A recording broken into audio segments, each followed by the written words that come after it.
Berhasil menembus partai final pencaksilat kelas D 60-65 kg, Yvonne Eritetena berhasil menyumbangkan medali perak setelah kalah dari pesilat DKI Jakarta Pipit Kamelia. Yvonne merupakan anak Papua kelahiran Sentani 16 September 1996 dari pasangan Paulus Eritetena dan Frida Kapeu yang sudah mengikuti sejumlah kejuaraan baik tingkat daerah maupun di tingkat nasional.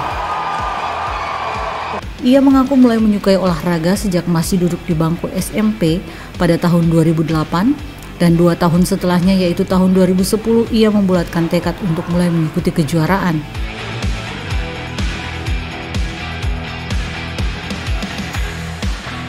Yvonne sendiri bercita-cita ingin menjadi seorang anggota TNI atau Kowat, namun untuk rencana ke depan setelah PON, ia memutuskan untuk bekerja.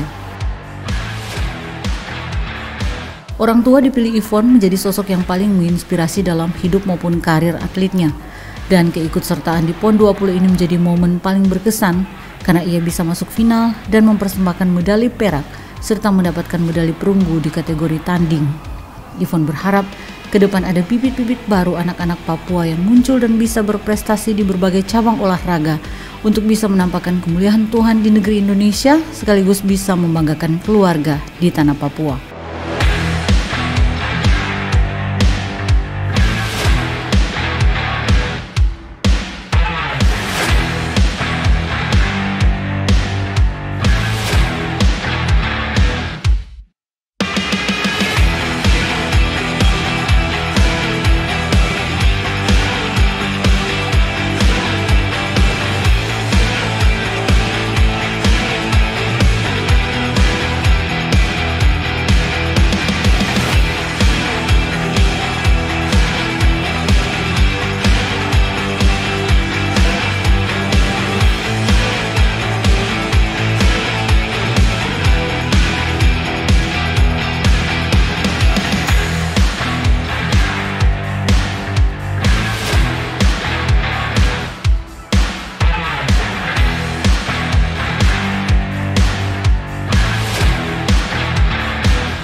Bersama kami Bidang Humas dan Media Kontingen PON Papua dalam program Papua Menuju Jejak Prestasi.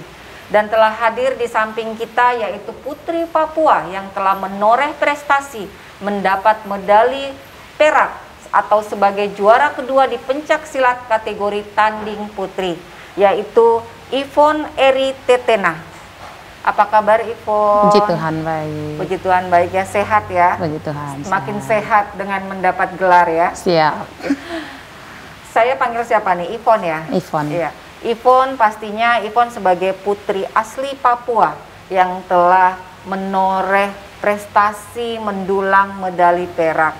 Apa sih perasaan Yvonne pada saat dinobatkan sebagai juara 2 di kategori tanding putri dan saat dikalungkan medali perak ini? Pertama itu saya merasa terharu dan bangga. Dari sebanyak teman-teman putri saya bisa berada di posisi itu. Saya bangga sekali. Bangga sekali ya. Siap. Nah, ada nggak merasa aduh takut atau khawatir pada saat berhadapan dengan atlet-atlet yang lebih senior, lebih mungkin pernah Yvonne tahu bahwa mereka ini wah ini sudah atlet nasional ini. Gimana melawan rasa itu? Pertama memang saya merasa sedikit gugup atau takut, tapi kalau sudah berlawanan rasa takut itu hilang. Pokoknya sudah di medan tanding itu apalagi sudah. kalau sudah kena tendangan, Iya. Berarti lanjut sudah. Panas mulai naik. Jiwa putri Papua sudah mulai bertarung gitu ya. Nah Yvonne ini asli apa ya? Asli Jayapura dari suku Sentani. Dari suku Sentani. Jadi mama bapak memang suku Sentani semua ya. Terus di samping itu perjuangan, terus perasaan haru, pastinya ada titik-titik atau cerita-cerita tersendiri bagi Yvonne pada saat memutuskan menjadi atlet pencaksilat. Apa respon dari keluarga atau orang tua? Orang tua sangat support, sangat mendukung ya. Iya. Terus Yvonne pada saat menyampaikan itu ada nggak rasa khawatirnya sambil mungkin oke, Papa Mama dukung, tapi kamu seorang perempuan, ini di pencaksilat seperti apa? Ada khawatiran seperti itu ya? Ada. Ada ya pastinya Ada ya? pasti pas waktu SMA, itu sudah SMA kelas 3, pas mulai apa latihan-latihan untuk ujian Ipon nasional. SMA di mana ini? Di SMA Al-Fatah Sentani. Al-Fatah Sentani Iya. ya? Pulang sekolah langsung ganti baju, set, mandi, langsung naik untuk latihan. Sedekat ujian nasional, Bapak bilang, Ivon, ini kalau kau tidak lulus, saya pukul kau pakai linggis. Siapa yang ngomong gitu? Bapak. Oh, Bapak ya? Iya, tapi puji Tuhan pas dengar hasil lulus, langsung bersamaan dengan ikut tesnya untuk ke Jurda. Ke Jurda ini Iya. ya? Oke. Nah, Ivon pada saat pastinya Papa Mama menyaksikan Ivon dikalungkan medali ini, ada rasa terharu, ada rasa ini. Nah, dari keluarga besar, dari Papa Mama, itu menyampaikan ke Ivon rasa bangganya kepada Ivon itu seperti apa? Aduh, langsung pokoknya namanya orang tua pasti peluk, Iya, cipika-cipiki gitu. Iya, sambil Iya, mendoakan kembali iya. ya. Dan saat itu ada nasihat kembali dari Papa Mama kah? Ada, Apa pastinya itu ada. bisa dibagikan? Kalau nasihat dari orang tua itu, Ivon sudah di jenjang gini, Ivon harus bagikan ke adik-adik, biar untuk jaga-jaga diri. Iya, Tapi Ivon nggak mau lanjutkan ke adik-adik, takutnya biar udah sayang babak belur adik-adik jangan. Oh gitu ya. Iya. Artinya ada perjuangan juga di sini ya. Iya. Nah pada saat lomba, sebelum lomba ini, pastinya ada tantangan ataupun hal-hal tersulit di masa latihan itu. Apa tantangan dan tersulit bagi Ivon? Pasti ada. Namanya latihan pasti berat. Iya. Iya, namanya latihan itu pasti berat sekali. Rasa-rasanya mau putus asa, pasti ada ketidaksamaan pikiran antara pelatih dan atlet gitu. Tapi kita sebagai atlet, kita atlet, kita latihan aja, itu urusan Harus pelatih. jalani aja ya. Ada nggak hal yang mengharukan banget yang sampai membuat Ivon menangis untuk memperjuangkan di pencaksilat ini Ada. dalam sebagai untuk menjadi profesional atlet? Ada. Bisa diceritakan biar bisa menjadi pengalaman yang bisa dicontohin atau ditimba dari adik-adik generasi selanjutnya. Iya, yang terharu sekali itu pas tahun 2020 mau diadakan PON. Terus adik bungsu saya itu meninggal pas tahun 2020 pergantian tahun. Di situ aduh, maksudnya mau putus asa. Udah down ya? Iya. Tapi dengan kekuatan orang tua bilang, Ivon lanjut saja. Baru selesai sedihnya, baru 15 hari berduka, pelatih udah panggil untuk berlatih lagi. Tapi dalam keadaan berlatih itu selalu bersedih, karena kita ada 11 orang. Oh, Ivon bersaudara 11 orang? Iya, 11 orang. Terus yang Tuhan panggil itu yang paling bungsu. Terus umur berapa itu Ivon adik? 13 tahun. 13 tahun, Iya. oke. Dari Ivon termotivasi untuk harus berjuang di PON supaya kalau sukses bangun rumah untuk adik. Iya. Untuk adik ya, Iya. yang telah meninggal ya. Iya. Meninggalnya kenapa itu Ivon? Jatuh dari rumah. Oh, jatuh dari rumah ya. Jadi intinya apapun yang dilalui, baik itu rasa duka, rasa sedih, harus dilawan pada saat memang harus berlatih ya. Nah itu perasaan Ivon pada saat berlatih. Cuma diberikan waktu 15 hari untuk masa duka. Iya. Di rumah duka juga. Nah harus dipanggil berlatih lagi dan diasramakan lagi. Melawan semua rasa sedih itu gimana Ivon? Berat sekali. Berat sekali Kadang ya. pas latihan gini tiba-tiba perasaan sedihnya muncul. Terbayang wajah adik ya. Langsung ke samping nangis. Ntar saja langsung saat air mata lagi masuk latihan lagi. Sangat luar biasa ya melawan itu ya. Iya. Nah pada saat ini pastinya Ivon dengan berhasil meraih peringkat juara 2 dari perjuangan melawan rasa sedih, rasa duka.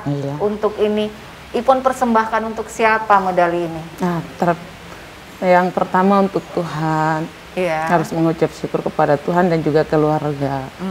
Nah, keluarga dan juga pelatih yang luar biasa. terus untuk Koni dan Tanah Papua Tercinta. Iya, yang telah mensupport semuanya Iya. ya. Di samping itu, Ivon, ada nggak dari masa berlatih sampai menuju lomba di PON ini, masa-masa latihan yang paling sulit yang Ivon rasain selain daripada tantangan cerita tadi? Iya. Ada. Apa itu? Ada tersulit itu ketika disuruh praktekin teknik. Kadang Teknik, Ivon, ya kadang Ivon macam, aduh malas gitu. Iya, jadi berat. Kadang pelatih mau ngomel, tapi ya sudahlah kalau memang kalau pelatih udah lihat kayak gitu, biarin aja, biar aja. Pelatih perhatikan teman-teman yang lain. Jadi dari Ivon lihat gitu, oh harus Ivon bisa juga. Dia belajar. Tapi puji Tuhan bisa sampai di titik ini. Puji Tuhan banget ya, dengan segala perjuangan ini ya. Iya. Nah, turnamen yang pertama Ivon ikutin di mana? Mulai dari kejuaraan cabang, antara perguruan. Memang dari bawah ya, Iya. dari dasar ya, Iya. untuk ini, dari cabang perguruan, Iya. terus Dari situ kejuaraan daerah, Kejurda, puji Tuhan juara 1. Pelatih suruh ikut TC untuk kejurnas di Jakarta. Kejurnas Jakarta, Tuhan belum bilang Ivon juara, jadi masih belajar. Iya, pertama kali turun. Sudah sampai titik ini kemarin, sudah berlatih selama 3 tahun, puji Tuhan bisa. ya. Iya. Di samping yang tadi Ivon sudah sampaikan bahwa medali dan bonus yang didapat dipersembahkan semuanya baik untuk Papua, pemerintah, dan KONI yang telah mensupport, dan bonus untuk rumah untuk adik. Selain itu pasti ada harapan dan rencana ke depan Ivon sebagai atlet profesional di pencaksilat ini. Harus semangat lagi. Semangat Harapannya lagi. ke depan mungkin pokoknya saya harus mendapat emas di turnamen selanjutnya, saya harus keluar negeri untuk bertanding atau gimana? Ya menurut harus, Ivon? itu cita-cita, salah satu cita-cita saya. Itu salah satu cita-cita ya. Iya. Jadi pencaksilat ini sudah dijadikan profesi profesional untuk Iya, Ivon ya. iya. Berarti pencaksilat ini bukan semata-mata untuk bertanding dan berlaga aja untuk mendapat medali dan bonus, tetapi bisa dijadikan masa depan juga ya. Iya. Gimana menurut Ivon?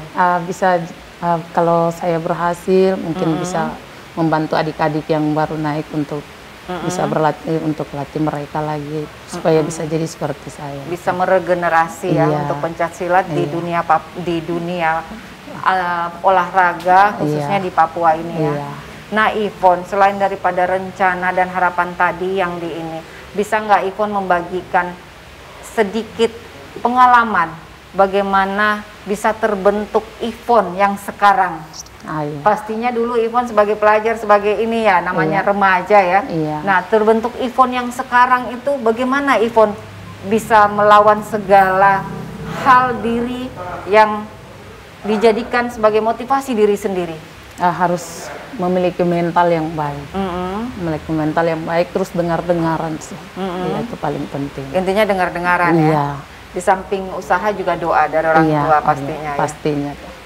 Ivon Eritetena sebagai salah satu putra-putri kebanggaan Papua yang telah meraih medali perak di dunia cabur pencaksilat pada PON 20 tahun 2021.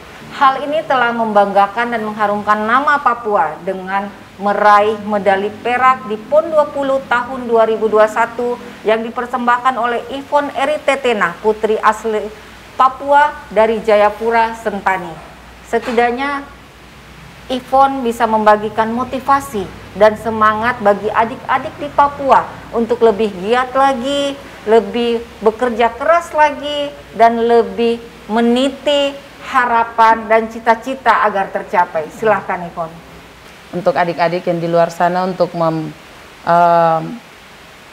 mau menyumbangkan medali atau prestasi kayak kakak sekarang ini, adik-adik harus butuh perjuangan, doa, dan kesabaran. Ayo adik-adik, jangan kalian bermalas-malasan di rumah. Pokoknya kalian harus tingkatkan niat kalian untuk berolahraga, karena olahraga itu sangat penting bagi kita semua, bagi diri Anda, dan jangan mabuk-mabuk ya. Itu pesan kakak untuk kalian semua. Terima kasih. Terima kasih Ivon sudah membanggakan dan mengharumkan nama Papua, mewakili generasi muda Papua. Pastinya motivasi Ivon kepada adik-adik pastinya akan menjadi satu wejangan, suatu hal semangat untuk mereka meraih cita-cita. Setidaknya berhasil seperti Ivon. Terima kasih Ivon sudah menyempatkan waktu membagi pengalaman, membagi hal haru, dan bagaimana melawan rasa sedih, rasa malas, dan rasa tidak percaya diri, akhirnya berhasil mendulang medali perak ini.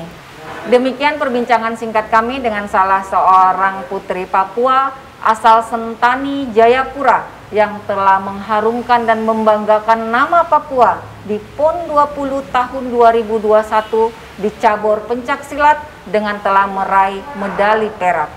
Torang bisa, Papua juara. Nah, dari karakter dan watak dari atlet kita di tim Papua pencaksilat ini, Pak, ada nggak karakteristik tersendiri untuk atlet-atlet kita ini yang bisa kita jadikan satu catatan bahwa oke, ini menjadi karakteristik khusus untuk atau spesial untuk tim Papua sampai bisa mendulang medali sebanyak ini, Pak, di pencaksilat? Ya, baik Mbak Dewi. Ya, karakter daripada atlet Papua sendiri, ya kami adalah menyadari bahwa tim ini tim baru.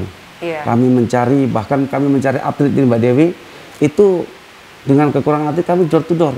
Kami menawarkan, nah, bukan dari, sebagian ada yang dari hasil seleksi, sebagian kami memberikan kesempatan. Kami selalu berkomunikasi dengan pengkap-pengkap yang ada di Papua ini, sehingga kami begitu banyak tantangan yang kami hadapi. Nah, bagaimana kita bisa melihat karakter itu bisa ini? Tentunya gini Mbak Dewi, dalam proses latihan, ya, siapa yang mampu mengikuti proses latihan, tentunya dengan sendirinya mental, taktik, teknik dan strategi itu terbentuk dengan sendirinya. Nah, bagaimana kita bisa mengetahui? Kita ukur dengan adanya pre-test, middle test, dan post-test. Gitu.